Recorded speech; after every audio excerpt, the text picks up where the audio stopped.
El antropólogo sudafricano formado en Gran Bretaña, James Suzman, es autor del libro Trabajo, una historia de cómo empleamos el tiempo, publicado en 2020 en inglés y en 2021 en su traducción al español. En su libro analiza la relación entre la escasez y la abundancia, y la tendencia que se genera en nuestras sociedades de hoy a trabajar de manera incansable. Sostiene Suzman que estamos abordando una cuarta fase de la revolución industrial. La primera estuvo impulsada por el hollín de la energía del vapor. La segunda fase, por las máquinas enchufadas a la red eléctrica. La tercera, mediante el procesamiento de datos de los microprocesadores. Y actualmente nos encontramos en la cuarta fase de la revolución industrial, marcada por la conjunción de tecnologías digitales, biológicas y físicas, que seguramente será más transformadora que las anteriores tres fases, porque las máquinas y sus procesamientos asumirán cada vez más tareas no solo en empresas, sino también en los hogares. La presencia de máquinas, robots e inteligencia artificial absorbiendo empleos genera honda preocupación en la mayor parte de los trabajadores, no solo en obreros poco calificados como era usual, sino incluso entre trabajadores muy calificados, pasibles de ser reemplazados por la automatización. Pero, ¿debemos preocuparnos por esto? Trabajamos para vivir y vivimos para trabajar. Desde esta perspectiva, claro que deberíamos estar sumamente preocupados. Porque nuestro trabajo nos define, le da sentido a nuestra vida. Nuestro trabajo nos vincula con las demás personas, conforma nuestros valores e incluso diseña nuestras lealtades políticas. En nuestra cultura, creemos que estamos genéticamente diseñados para trabajar. Si así fuera, verdaderamente deberíamos preocuparnos por el avance de la tecnología. Pero, ¿estamos genéticamente diseñados para trabajar? Adam Smith, en el siglo XVIII, ya consideraba que las máquinas serían útiles para reducir nuestras tareas. Oscar Wilde sostenía que las máquinas, en el futuro, harían el trabajo desagradable en lugar de las personas. Pero quizás nadie fue tan claro sobre este punto como John Maynard Keynes. En 1930, Keynes escribió un ensayo titulado Las posibilidades económicas de nuestros nietos. En este ensayo, Keynes plantea que para 2030, o sea, 100 años después de haber escrito su ensayo, los seres humanos seríamos mucho más ricos y muchos más avanzados tecnológicamente, al punto de haber resuelto el problema de la escasez, que es el gran problema de la economía. Y a partir de resolver el dilema de la escasez, deberíamos poder trabajar solo 15 horas a la semana, pudiendo disponer del resto del tiempo para otras cosas distintas al trabajo. Analizando el ensayo de Keynes 90 años después, se pueden observar aciertos y errores. Keynes acertó en que la humanidad lograría una altísima acumulación de riqueza, pero falló al proyectar cuándo eso sucedería. Su cálculo fue conservador. En verdad, alcanzamos los niveles de riqueza y abundancia planteados por Keynes hace varias décadas, aproximadamente 1980, y desde entonces la civilización no ha hecho otra cosa que seguir enriqueciéndose. Hemos superado hace 30 o 40 años los umbrales de crecimiento que predijo Keynes. Sin embargo, aquí estamos trabajando casi tantas horas como la gente lo hacía en los años de 1930. Pero si el error de su primera predicción fue meramente temporal, se equivocó claramente en la segunda predicción, porque ciertamente no trabajamos 15 horas por semana. De hecho, la proporción es inversa. Cuanto más dinero se gana, más horas se trabaja en general. Si el objetivo de ser rico es trabajar menos, eso no está funcionando. Las personas que suben los niveles de ingreso en grados de abundancia inimaginables para los tiempos de Keynes están agobiadas, quemadas, queriendo siempre más, sintiendo que nada es suficiente. ¿Qué salió mal en el análisis de Keynes? Este es el interrogante que se plantea James Suzman en su libro sobre historia del trabajo y el tiempo. Suzman ha pasado 30 años estudiando y viviendo con una de las últimas sociedades de cazadores-recolectores que perviven, los Shuswashii. En nuestra historia siempre ha predominado la idea jovesiana de que la vida, antes de la civilización, era desagradable, brutal y breve. Pero, ¿era esto cierto? Según los análisis más modernos de la antropología, los cazadores-recolectores eran poblaciones que solían estar sanas y en general bien alimentadas, con dietas diversificadas y trabajando solo unas 15 horas semanales para cazar y recolectar. Por lo tanto, Keynes lo miró al revés, porque la humanidad ya había resuelto el problema de la escasez mucho antes de llegar a la modernidad. Los cazadores-recolectores trabajaban 15 horas a la semana, y a causa de ello es que lograron regular eficazmente sus deseos. Los cazadores-recolectores eran capaces de cubrir todas sus necesidades básicas trabajando entre 17 horas las mujeres y 15 horas semanales los varones buscando alimento. Luego trabajarían similar cantidad de horas en actividades domésticas como cocinar, hacer fuego, arreglar herramientas y otras tareas. Trabajaban menos que nosotros y no vivían al borde de la inanición. Disfrutaban de bastante tiempo libre y estaban sorprendentemente bien alimentados sobre la base de relativamente poco esfuerzo. Un esfuerzo que solo hacían los individuos económicamente activos, ya que los ancianos y los niños eran protegidos. No se esperaba que ninguno de ellos trabajara. Si bien las sociedades de cazadores-recolectores estuvieron dispersas por los 5 continentes durante alrededor de 70.000 años, casi sin contacto cultural directo entre ellas, su organización fue llamativamente similar.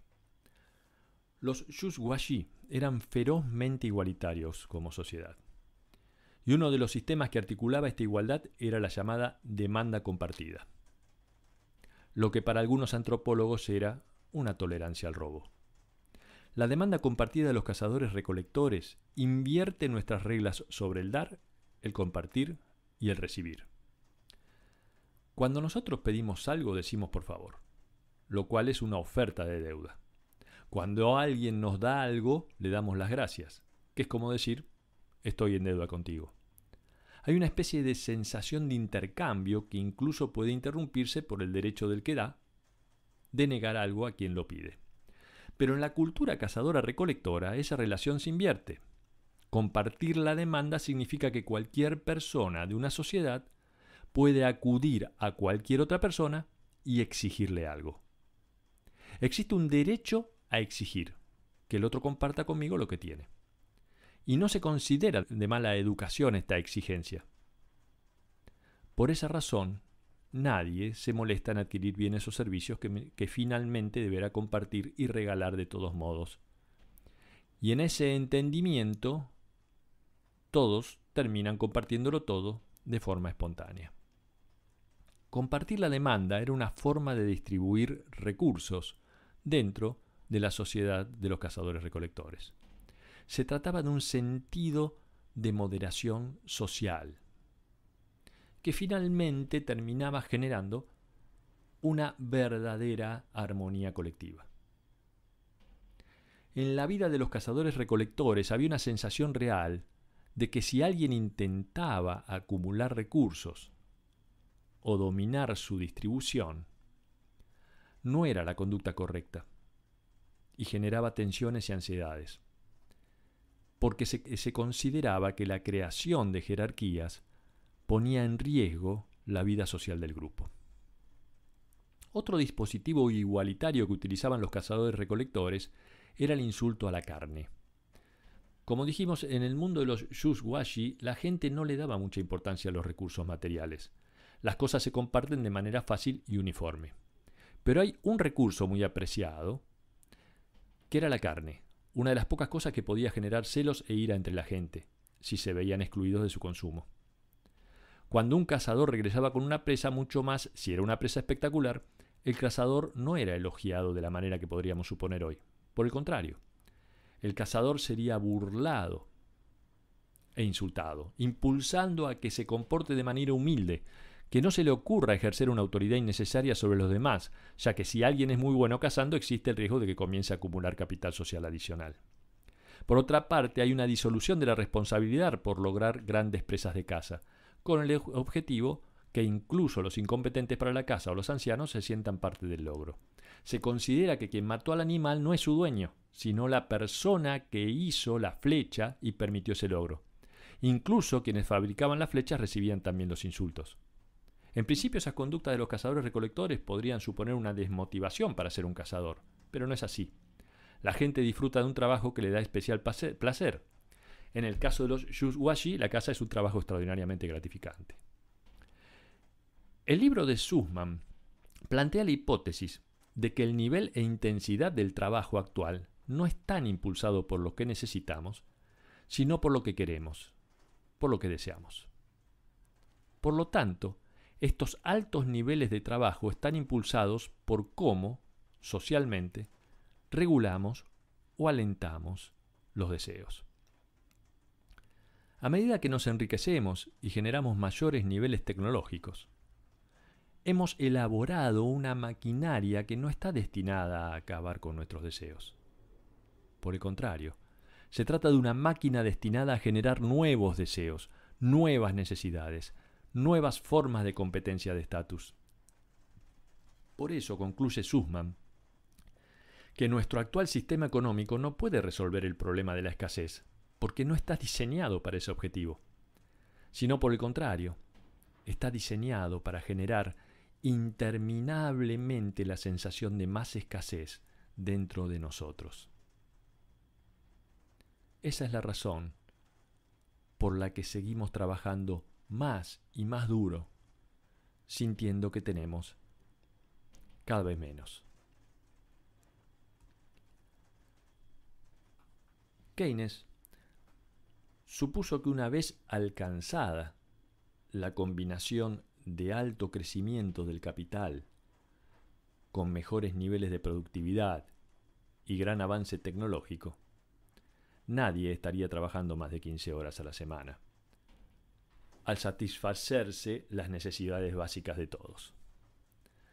Por lo cual dejarían de dedicar sus vidas a un trabajo sin fin para dedicarse a gastar su tiempo en cosas importantes y significativas para cada uno.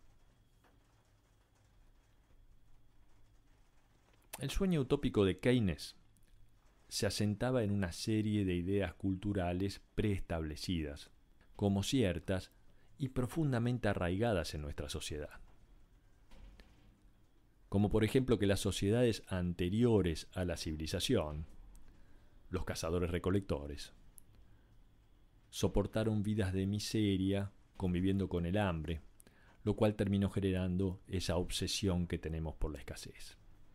Pero el modelo de los cazadores-recolectores nos indica que la abundancia no proviene de una producción interminable, sino de regular eficazmente lo que deseamos.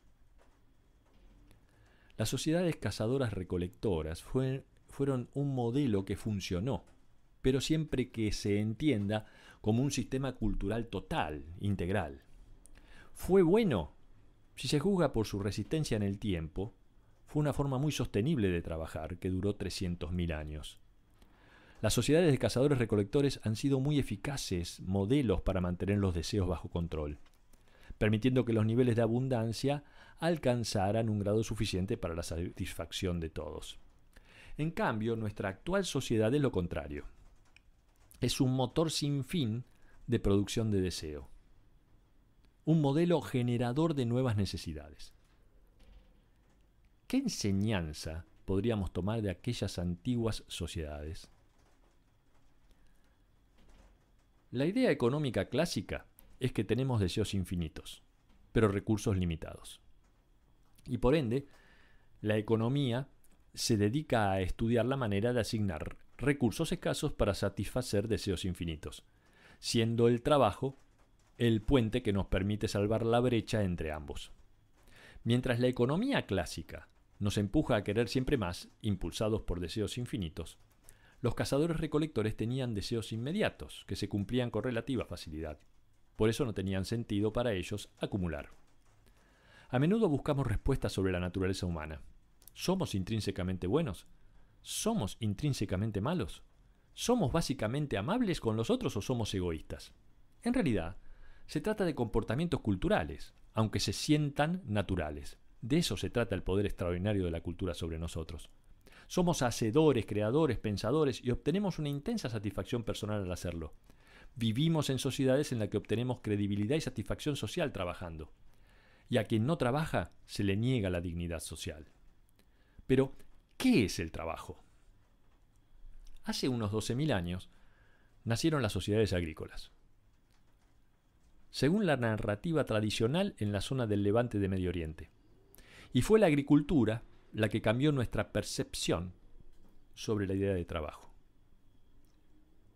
La transición de la historia humana a la agricultura transforma la idea de experimentar el trabajo y la forma de percibir el tiempo. Antes de la agricultura, la gente no tenía historia. No se hablaba en términos históricos. No se pensaba en términos temporales. La razón era que los cazadores-recolectores tenían una llamada economía de retorno inmediato, que quiere decir que todo el esfuerzo económico está destinado a satisfacer las necesidades para ese día. En pocas horas, el esfuerzo espontáneo permitía llenar sus estómagos, y por ello no desarrollaron ideas de proyecto a futuro ni se dedicaban a pensar en el pasado. Donde los cazadores-recolectores veían un entorno proveedor, casi generoso, los agricultores comienzan a ver un entorno solo potencialmente proveedor, que para ser previsible debe mediar la inversión en el trabajo, y esa inversión requiere de considerar una escala de tiempo, ya que la tarea se dirige a una recompensa futura. Los agricultores se veían atrapados en un tiempo circular en el que invertían trabajo para obtener resultados de la tierra que se daría en el futuro. Y esto, por supuesto, cambió la relación del ser humano con la tierra, que se convirtió en una cosa propia, cambiando las relaciones de territorialidad y propiedad. Tradicionalmente, se ha pensado que la capacidad de dominar los cultivos fue adoptada por los cazadores-recolectores por tratarse de algo superador a lo que tenían. Pero por lo que ahora sabemos, la agricultura se desarrolló en sociedades contemporáneas y aisladas, sin contacto posible entre ellas. ¿Por qué sucedió? No lo sabemos. Aunque en el caso del Medio Oriente hay evidencias de un cambio climático profundo. De pronto, los campos de trigo silvestres se hicieron tan prolíficos que la gente se volvió dependiente de ellos en tiempos de bonanza. Solo se requería recoger y alimentarse. Es como tener un árbol de frutas que en un momento dado se reproduce de una manera increíble, facilitando a tal punto su acceso a este alimento que te vuelves dependiente. Después de 200 años de depender de ese mismo alimento de fácil acceso, ya es muy difícil volver a la caza y recolección, porque se pierden las habilidades que deben trasladarse de manera oral de generación en generación. Se trata de conocimientos que tienen miles de años, pero que bastarán 2 generaciones sin repetirlos para perderlos. Pero en ese marco, de pronto, el clima cambia de nuevo. Esos alimentos que abundaban comienzan a escasear, y las poblaciones comienzan a tratar de accionar para recuperar su ciclo. Y una vez que la sociedad se sube a la rueda del hámster del cambio agrícola, ya no hay manera de bajar. Y así cambia la perspectiva sobre el trabajo. Solemos definir como trabajo todo tipo de actividad significativa, además de la que tenemos como empleo y salario. La palabra trabajo se ha generalizado de tal modo que se disuelve su significado. Decimos que trabajamos en nuestras relaciones, que trabajamos en nuestro cuerpo y hasta que trabajamos en nuestro ocio. Los economistas definen trabajo como el tiempo y esfuerzo dedicado a satisfacer nuestros deseos y necesidades. Pero hay 2 problemas en esa definición. En primer lugar, el trabajo y el ocio solo se diferencian por el contexto en que se desarrollan. Y si pagamos o nos pagan por hacer lo que hacemos. Porque si toco la guitarra y me causa satisfacción hacerlo, aunque nadie esté dispuesto a pagarme por escucharme. Igual que los que escriben libros mayoritariamente lo hacen por ellos mismos. Para un lobista, cultivar contactos y amistades es parte de su trabajo, para el resto hacer amigos es una satisfacción. El segundo problema es que más allá de nuestras necesidades básicas hay muy pocos parámetros que definen qué cosa es una necesidad. Muchas veces la necesidad se parece tanto al deseo que es imposible distinguirlos. Para algunos desayunar una media luna con un buen café es una necesidad, mientras que para otros es un lujo. La idea económica clásica es que tenemos deseos infinitos, que existe una constante búsqueda, una sensación de permanente insatisfacción. La sensación de que tan pronto alcanzamos una meta, ésta se mueve hacia adelante y vivimos en una época de aspiraciones sociales infinitas. Esta idea de constante incumplimiento es algo muy asociado a la vida moderna y a la condición de cambio constante. Pero Durkheim estaba convencido que ese momento de permanente búsqueda era algo coyuntural para las sociedades industriales, y que la gente lo resolvería y descubrirían cómo regular mejor sus deseos. Pero lo que pensaba Durkheim no sucedió, simplemente todo aceleró y aceleró. En lugar del estado de estabilidad que imaginó Durkheim, entramos en una era de flujo constante, lidiando con el cambio permanente. Como no hay un estado estable al que podamos aspirar, no hay un final del juego. Se requiere de un ajuste de nuestra mentalidad para vivir sobre el flujo constante, y esto se observa en los niveles de ansiedad, depresión, competencia, miedo y suicidio que se dan en las jóvenes generaciones. Estamos frente a un conflicto directo entre el deseo de ocio y el deseo de trabajar. Hay una tendencia a que las clases más altas trabajen más que nunca, incluso que trabajen más que las clases medias y bajas, lo cual resulta extraño porque el objetivo de ser rico debería ser no tener que trabajar. Según estudios de la Harvard Business Review, el 62% de las personas de altos ingresos trabajan más de 50 horas semanales. Más de un tercio de los más ricos trabaja más de 60 horas. Y 1 de cada 10 personas de altos ingresos trabaja más de 80 horas semanales. Somos personas urbanas que extraemos de nuestro trabajo nuestro sentido de identidad, de autoestima, nuestro sentido de propósito y de comunidad.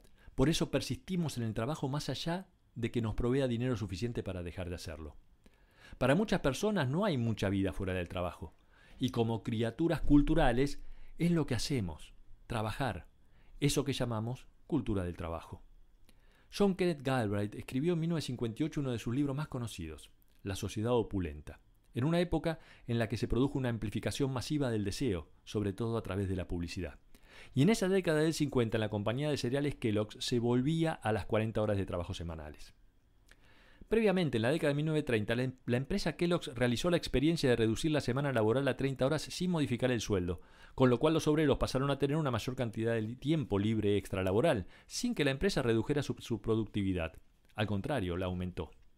Pero se produjo un hecho paradójico. Años después, los trabajadores terminaron rechazando esa modificación y pidieron regresar a las 40 horas, ya que las 30 horas no les permitían aumentar sus ingresos, cosa que otros trabajadores sí podían hacer. Lo que Galbraith advirtió en su libro es que Estados Unidos estaba derrochando su riqueza y que lo hacía fabricando deseos. Pero esta explosión de deseos lo que produjo fue que se volviera a producir escasez, corriendo permanentemente la línea de llegada. Lo que Galbraith lamentaba era que el país había derrotado a la escasez y que solo se requería organizar bien los recursos para que toda la población estuviera cómodamente atendida, pero no se hizo. Un factor que actualmente genera visiones encontradas es el incremento del avance tecnológico y la inteligencia artificial aplicada al mundo laboral, lo cual podría abrir espacio para una mejora de las condiciones de trabajo. Pero cuando se observa a quienes están creando las grandes plataformas de inteligencia artificial como Google, Amazon o Facebook, te das cuenta que en definitiva se trata de empresas que sobreviven generando más deseo. Por un lado creamos abundancia y por el otro creamos deseo. Creamos más de lo que realmente queremos para hacernos querer más de lo que no tenemos. Sussman no se manifiesta optimista, pero sí mantiene la esperanza. Considera que el sueño de Keynes todavía es posible, porque una vez que logremos liberarnos del trabajo tedioso, del trabajo difícil que pueden hacer las máquinas en lugar de nosotros, entonces seremos libres para hacer un trabajo que sea significativo. En estos tiempos de extrema desigualdad está lleno de personas con talentos para hacer una cosa, pero que terminan haciendo un trabajo completamente ajeno a ello. El mundo está lleno de grandes músicas que nadie ha escuchado, y eso se debe a la forma en que hemos organizado nuestro sistema de trabajo. Tenemos dos grandes problemas en nuestra sociedad: el drama medioambiental y el drama de la aguda fragmentación social de un mundo cada vez más pequeño. La primera restricción es en materia ambiental, ya que se ve muy claro que necesitamos restringir nuestro comportamiento económico de una u otra forma, o al menos modificarlo. El segundo drama es que la amplificación continua del deseo genera aún más desigualdad. Y hay algo dentro de nuestra naturaleza que responde muy visceralmente a la desigualdad. A que alguien tenga más que nosotros. Y esas tensiones se van acumulando. La esperanza es que reaccionemos antes de que todo esto termine en algún tipo de acción violenta espantosa o se presente algún tipo de desastre ambiental que nos obligue a pensar un poco más globalmente. Considera Sussman que hay una voluntad real de superar el marco de las viejas ideas, de la vieja división ya cansada entre capitalismo y socialismo. Hay que empezar a buscar otros mecanismos que puedan cambiar la forma en que nos involucramos con las cosas, cómo querer y desear, y como consecuencia de ellos cambiar nuestra relación con el trabajo. Por ejemplo, explorar el camino de la renta básica universal, que es una herramienta potencialmente transformadora ya que genera dos beneficios. Por un lado, hacernos trabajar menos y por otro, disminuir potencialmente ese tipo de enorme deseo que nos invade. Tenemos la oportunidad de modificar el régimen de trabajo y trabajar menos, y que la gente pueda trabajar en lo que le gusta, que es la manera de lograr que el resultado del trabajo sea siempre mejor. Vivimos tiempos sin precedentes. Nunca antes habíamos vivido en una era de abundancia material tan extraordinaria. La mayor parte de la mirada utópica se dirige a un mundo tecnológico que produce abundancia, pero en realidad ese no es el camino de un mundo mejor, sino que se requiere de un cambio cultural que nos permita vivir en la abundancia. Un cambio para que dejemos de perseguir la abundancia y pasemos a apreciarla. Esa es la verdadera utopía.